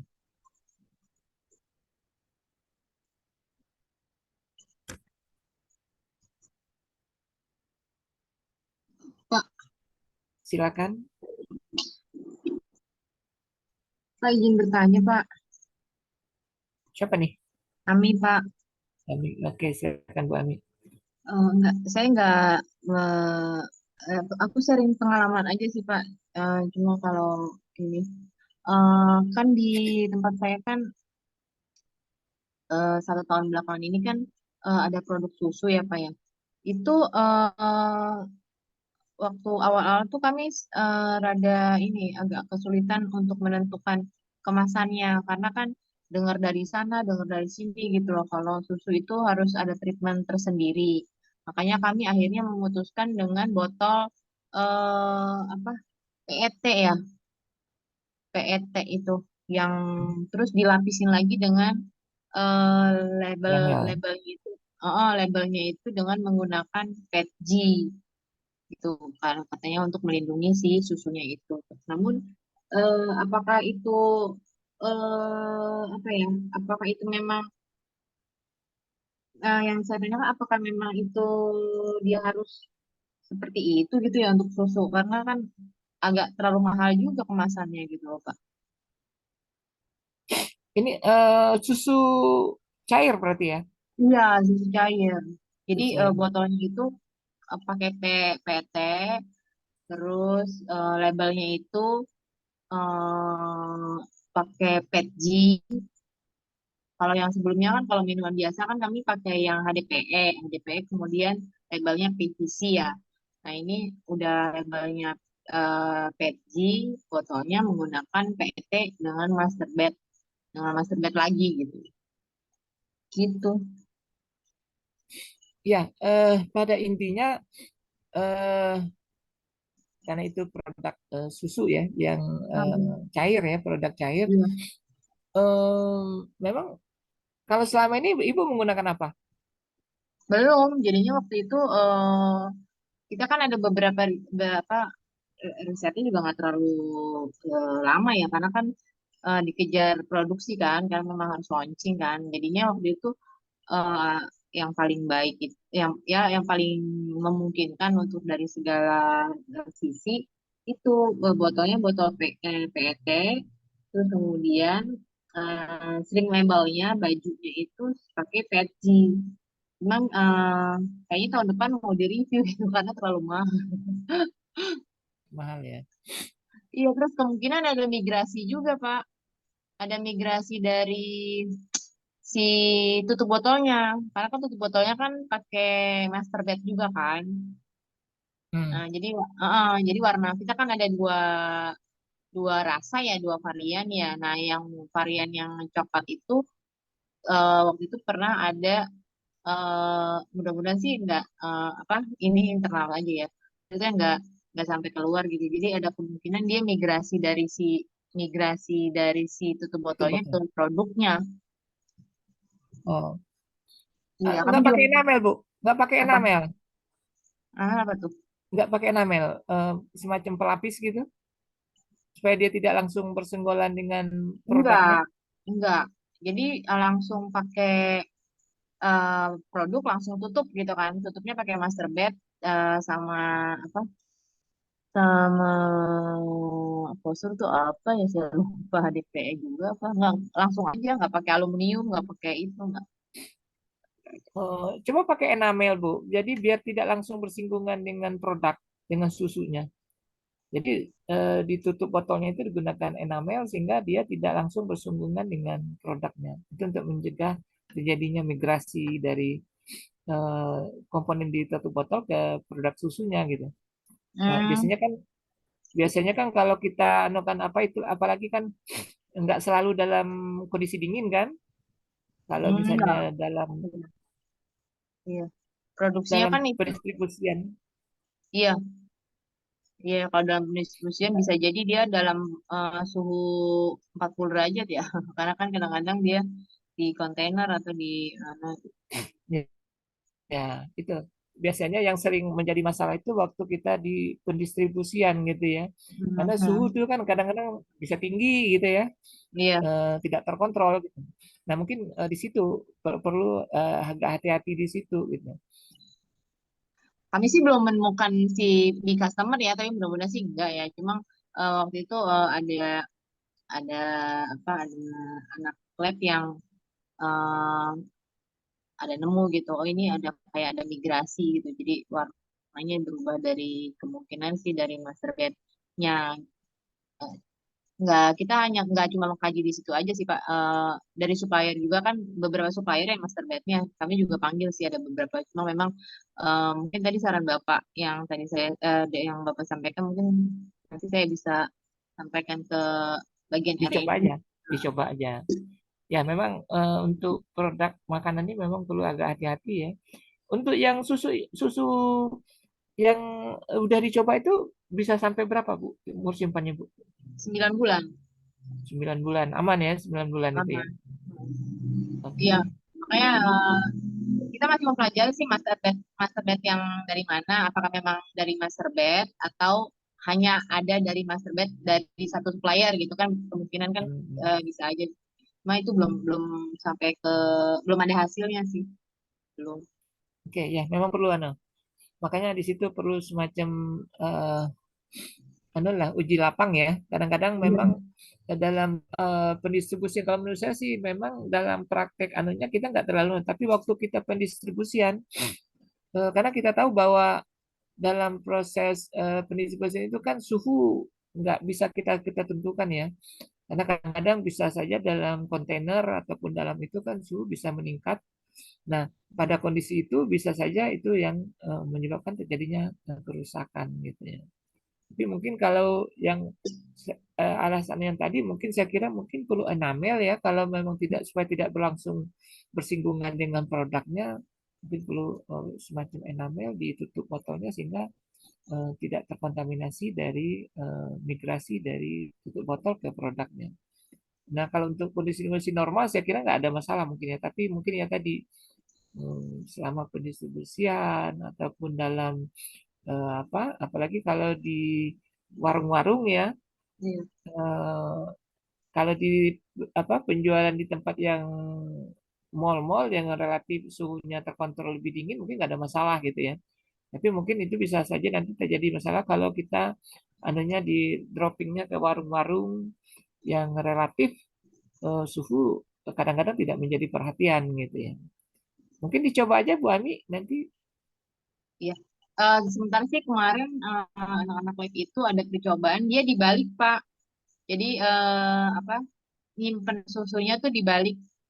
Jadi jadi apakah memang tekanannya supaya ya apakah itu memang apakah terjadi migrasi dalam berapa waktu gitu. Memang saya sih belum belum lihat ya ininya sejauh mana gitu. Memang sih kemarin kita coba balik dulu untuk untuk menghemat waktu. oh gitu. Iya. Ya. Ya, Terus memang satu untuk lagi produk Pak, iya. ya Satu untuk lagi, produk pangan memang perlu agak hati-hati ya, perlu agak iya. hati-hati, mungkin perlu penelitian dan uji coba yang sebelum dilempar. Ini belum dilempar ke konsumen berarti ya? Udah Pak, Udah. udah. Dengan beberapa drama. Oke, oke nanti ya mungkin perlu agak sedikit hati-hati. Udah sih, cuma Karena kalau belum. susu ini kan bukan cuma ini ya, eh, apa? Kita sangat takutnya ke kerusakan Iya, mikrobiologis ya, kerusakan betul. mikrobiologis biasanya yang karena dia sangat sensitif. Gitu. Oke, Bapak Ibu sekalian, nanti kita ada praktikum ya, karena kan kita mata kuliah ini kan 3 SKS, Iya. 2 ya, 2 3. Artinya apa? 3 SKS itu 2 untuk teori, 1 untuk praktikum. Nah, tapi kita praktikumnya nggak kayak anak S1. Kalau S1 kan praktikumnya di lab gitu ya. Dari kita nanti akan lebih banyak kita mungkin gimana praktikumnya? Mau kunjungan ke pabrik? Ada yang punya nggak punya usulan nggak kemana gitu? Kalau tahun kemarin kita ke pabrik kemasan air minum, kebetulan manajernya itu dulu alumni kita, gitu. Jadi kita disentul sehingga kita ya, punya akses ke sana gitu. Nah kalau mungkin Bapak Ibu kalian punya ada akses misalnya kemana gitu kita bisa kunjungan, tetapi tentunya eh, jangan terlalu memberatkan. Cukup mungkin misalnya dengan kunjungan bareng-bareng kita ke sana, habis itu kita tugasnya mandiri gitu. Jadi kita nggak kayak praktikum S1 ya harus di lab, harus enggak. Kita lebih banyak semacam kunjungan, kemudian nanti ya kita yang pengembangan. Kalau tahun lalu kita kemasan air minum. Ya, untuk tahun ini kemana? Silakan. Ada yang atau mungkin ada yang Bapak Ibu punya pabrik kemasan yang itu produk apa gitu ya. Nah, nanti mungkin kita tapi bisa akses kita masuk ke dalam. Nah, enggak silakan Ibu Bapak Ibu sekalian. Pabriknya harus pangan atau bisa di luar pangan, Pak? Silakan. Yang sebenarnya kalau di Undang-Undang Pangan itu kan yang dimaksud dengan produk pangan itu adalah produk yang food ya, yang di samping itu juga bisa produk obat-obatan atau juga bisa produk kosmetik gitu ya, atau produk-produk turunannya ya. Jadi yang dimaksud dengan pangan itu sebenarnya bukan hanya makanan saja yang sehari-hari kita anggap itu sebagai yang kita konsumsi, tapi yang dimaksud dengan produk pangan itu bisa pangan, bisa kosmetik, juga bisa obat-obatan atau produk-produk rekayasa industri untuk tanaman ataupun apa hewan gitu. Jadi silakan, nggak harus ke produk makanan gitu. Berarti pabrik kemasan bisa ya Pak? Kayak sering label, sering film gitu bisa ya Pak? Bisa, Selopan. bisa. Silakan. Ada mungkin Kalau Nah, kalau pabrik Bogor mungkin nanti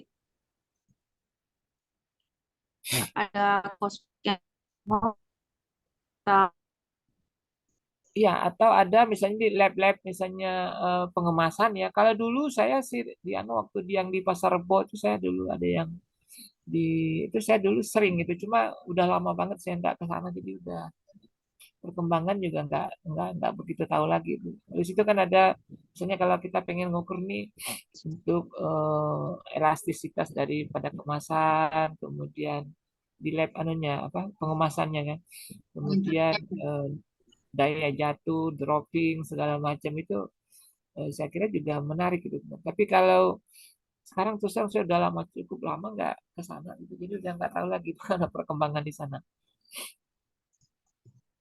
Atau mungkin di pabriknya sendiri juga nggak apa-apa, silakan di aku nggak misalnya boleh Pak.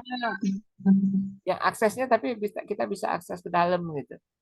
Aku nggak boleh. Ya memang. Nanti aku Oke, cari yang lain ada supplier punya deh, Pak. usul? Yang lain punya Cari usul? supplier itu deh.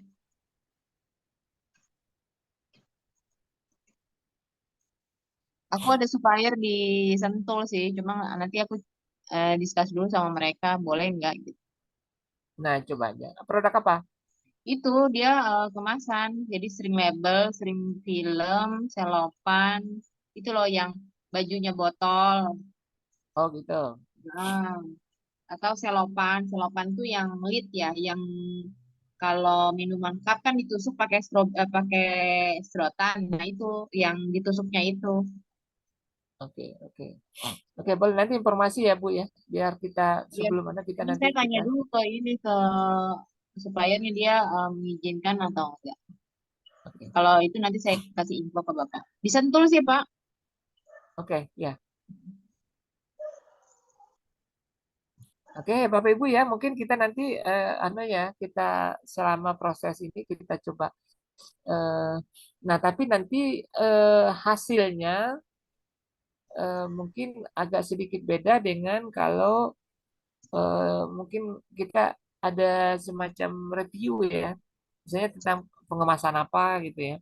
Dan nanti mungkin outputnya adalah bukan semacam kunjungan, tetapi mungkin dalam bentuk review tentang produk kemasan itu gitu. Nah, silakan misalnya nanti macam-macam anunya, tapi mungkin outputnya adalah dalam bentuk karya ilmiah gitu, ya. Ini setelah kita kunjungan atau enggak Pak? Iya, anunya ke kota kunjungan, tapi nanti tugasnya bukan melaporkan kunjungan itu gitu, Iya. tapi nanti aplikasinya terhadap kemasan untuk produk apa gitu ya, yang berkaitan dengan yang produk yang kita kunjungi tersebut. Jadi dia misalnya apa? Misalnya produk apa? Susu misalnya kita kunjungi ya, kemasan produk susu ataupun jenis-jenis kemasan. Nah, nanti mungkin karya ilmiahnya nanti misalnya produk olahan packing produk olahan produk ini gitu. Dan nanti silakan nanti dalam bentuk review dari beberapa jurnal yang ada gitu. Jadi tujuannya adalah nanti tulisan Bapak Ibu sekalian ini nanti bisa kita masukkan ke jurnal kita, gitu, jurnal pangan halal gitu. Jadi itu untuk memperkaya apa jurnal ilmu pangan halal di prodi kita. Gitu. Oh ya sekarang proses jurnal kita itu kalau kita kan jurnal kita baru ya. Nah posisinya sekarang itu sudah DOI, sudah ada ISN-nya, sudah open access. Nah sekarang kita dalam tahap proses ke akreditasi gitu, SINTA. Nah mungkin untuk yang Oktober ini mungkin belum ya, mungkin untuk yang tahun depan itu sudah masuk ke Sinta. Paling tidak kita berharap tahun depan kita udah bisa masuk Sinta, entah Sinta berapa, tapi targetnya paling tidak ke Sinta 3 gitu ya. Nah sehingga kalau dengan demikian maka jurnal kita itu oh ya saya perlu ingatkan Bapak Ibu nanti yang angkatan ini ya, angkatan 2022 itu sebelum sidang tesis itu harus sudah jurnalnya harus minimal accepted. Kalau nggak publish gitu ya. Ya, Bapak Ibu sekalian ya, ini perlu saya ingat. Kalau yang kemarin itu masih submit, boleh. Tapi kalau untuk yang angkatan 2022 itu mulai sekarang siap-siapkanlah jurnalnya. Paling tidak nanti waktu mau sidang tesis itu accepted. Gitu. Syukur-syukur udah publish.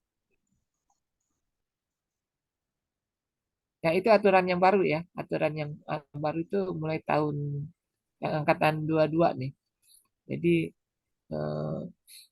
yang syarat untuk sidang tesis itu adalah jurnalnya harus sudah publish atau paling tidak accepted lah. Gitu.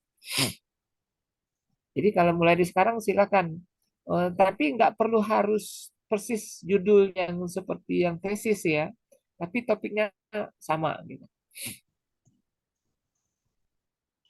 Oke ya, misalnya apa? Misalnya Ibu Bagem tentang apa? Bumbu dari Penyedap apa Bu? sengkuba, Pak. Bedap ya. Nah, nanti memang tidak persis kalau soalnya kalau persis dengan judul tesisnya mungkin nggak terkejar kita untuk bisa accepted gitu atau publish gitu ya. Mungkin Nah, tapi bagian aja Pak bisa ya, bagian dari iya tesis bagian dari itu bisa ya. paling nggak topiknya tentang penyedap rasa dari sengkuba tersebut gitu. Ya, itu harus sudah mulai dipersiapkan dari sekarang. Untuk teman-teman yang lain semuanya ya harus dipersiapkan jauh-jauh hari karena biasanya kalau jurnal itu kan nggak gampang ya, nggak waktunya biasanya waktu. Nah sehingga kalau udah mulai dipersiapkan dari sekarang itu paling tidak nanti waktu ujian nggak terbentur di itu gitu. Jadi jurnal yang harus sudah dipublish. Gitu. Oke untuk anunya saya kira mungkin ya nanti kita lihat dulu apa topik nanti kita kunjungan lapangannya apa gitu nanti baru nanti eh, kita kita bahas tentang tugasnya. Tapi yang jelas tugasnya itu nanti adalah semacam mereview kegiatan packing pada produk apa gitu ya. Kira-kira seperti itu nanti tugas. Oke ya. Oke nanti ini nanti aja kita bahas. Oke. Oh ya, untuk penilaian mungkin saya peringatkan lagi bahwa kehadiran perlu ya minimal 80% gitu. Kemudian, nah nanti untuk laporan praktikum ini nanti yang tadi nanti tugasnya dalam bentuk karya ilmiah tentang packing dari satu produk apa, ITS, kemudian UKS ya, samalah seperti yang biasa. Tapi yang jelas nanti untuk praktikum itu kalau misalnya nggak ada tugas bisa saja nanti anunya bisa berapa persen gitu ya. Tapi paling tidak memang nanti tugas itu porsinya cukup signifikan gitu. Mungkin 20% sampai 25% gitu. Oke ya. Ada lagi yang perlu kita diskusikan?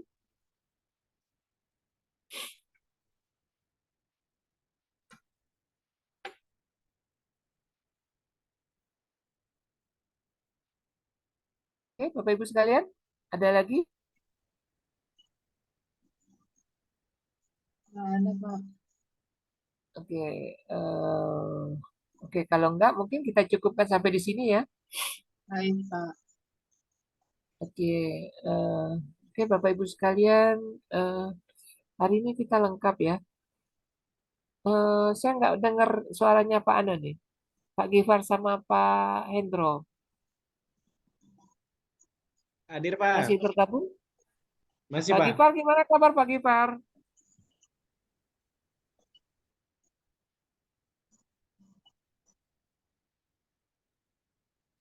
Pak Hendro, Iya, Pak. gimana sehat Pak Hendro? Alhamdulillah sehat, Pak. Oke. Oh ya, saya lupa mungkin untuk mulai semester ini eh, Ibu Rosma kan sudah tidak di kita lagi ya, sudah pindah ke prodi lain gitu. Jadi mungkin untuk yang bimbingan atas nama Ibu Rosma nanti siapa bimbingan Ibu Rosma siapa aja? Saya Pak Idris, Pak. Pak Idris ya. Kemarin apa topiknya Pak Idris? Topiknya tentang ini Pak, tentang biji durian, tapi kayaknya mau dirubah lagi Pak. Oh gitu. Oh ya, Iya. nanti mungkin pembimbing pendampingnya tetap ya Ibu Lia ya, Pak Idris ya. Iya Nah, baik Pak. untuk pembimbing utamanya nanti mungkin pindah ke Ibu Prof Wido ya. Prof Wido, baik Pak. Prof Wido ya. Nah, untuk Pak Hendro, pembimbing pendampingnya Ibu Irma, Pak Hendro ya. Pak Hendro.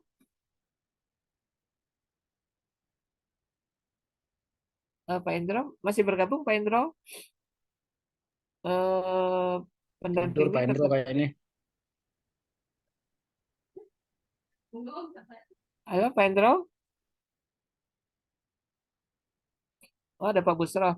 Gimana Pak kabar Pak Busro? Sehat Pak Busro? Alhamdulillah Pak, sehat. Masih di kampus Pak Busro? Alhamdulillah Pak, panjang Masih di umur kampus di Pak kampus. Busro?